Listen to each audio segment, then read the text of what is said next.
সময় রাজপথে ছিলেন না, রক্ত দেননি, তাদের পরিবারকে কেউ জুলাইয়ের সময় শাহাদাত বরণ করেননি, তারা এই জুলাই আন্দোলন চলাকালীন সময়ে সীমান্তের ওপারে 5 স্টার হোটেলে ছিলেন।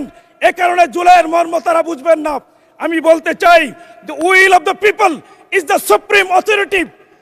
The supreme power of a nation belongs to the people.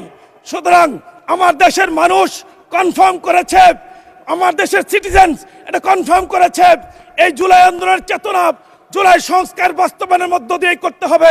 সেই জুলাই সংস্কারের বাস্তবায়ন করতে হলে আমাদেরকে নতুন করে এই বাংলাদেশে শপথ গ্রহণ করতে হবে। সৌভাগ্যক্রমে আমার নাম সালাউদ্দিন। আমি আমার পক্ষ থেকে নয়, শুধু দেশবাসীর পক্ষ থেকে আহ্বান জানাতে চাই, বাংলাদেশের মানুষের প্রত্যাশা জুলাই সংস্কার বাস্তবায়ন হবে।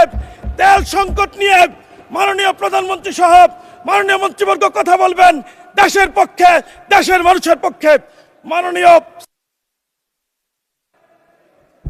ধন্যবাদ জি, নামের মিল টেনেছেন, 2 মিনিট দেয়া হলো আপনাকে।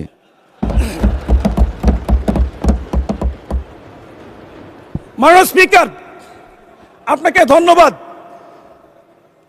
মাননীয় স্পিকার,